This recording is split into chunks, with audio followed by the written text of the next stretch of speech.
હવામાન નિષ્ણાત આંબાલાલ પટેલની આગાહી.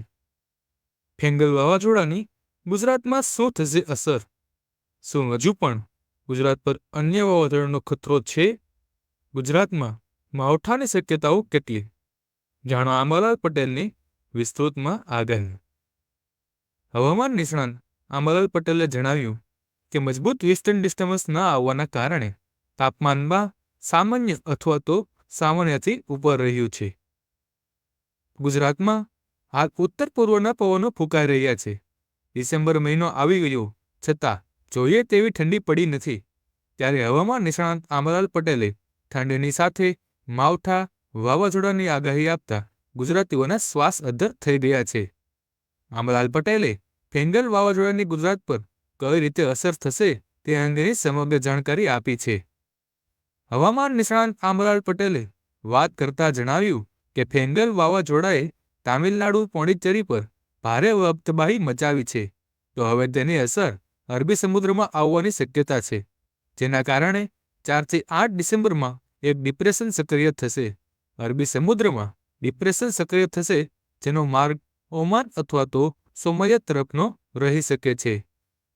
આંબાલાલ પટેલના જણાવ્યા પ્રમાણે આ ડિપ્રેશનના કારણે ભેજના લીધે વાવાઝોડાની અસરના લીધે છત્તીસગઢના ભાગો, દક્ષિણ ગુજરાતના ભાગો, દક્ષિણ મહારાષ્ટ્રના ભાગોમાં હળવા વરસાદમાં છાંટા થવાની શક્યતાઓ રહેલી છે.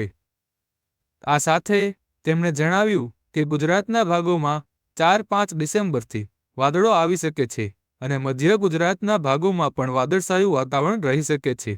વાદળના લીધે દક્ષિણ ગુજરાતના કોઈ ભાગોમાં હળવા છાંટા થઈ શકે અને વડોદરાના ભાગોમાં પણ સામાન્ય વરસાદી છાંટા થઈ શકે છે.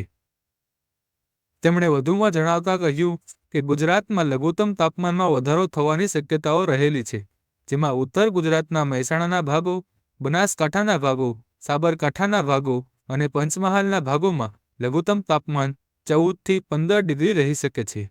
સૌરાષ્ટ્રના ભાગોમાં લઘુત્તમ તાપમાન 18 ડિગ્રીની આસપાસ રહેવાની શક્યતાઓ રહેલી છે. આંબાલાલ પટેલે જણાવ્યું કે વાવાઝોડાના કારણે ઉત્તર ગુજરાત, મધ્ય ગુજરાત, કચ્છના ભાગોમાં પણ લઘુત્તમ તાપમાન સામાન્ય વધવા છતાં પણ ઠંડીની અસર જણાશે. 14 થી 18 ડિસેમ્બરના બંગાળના ઉપસાગરમાં બીજું એક લો પ્રેશર બનવાની શક્યતા રહેલી છે, જેની દક્ષિણ પૂર્વ તટ પર અસર રહેશે.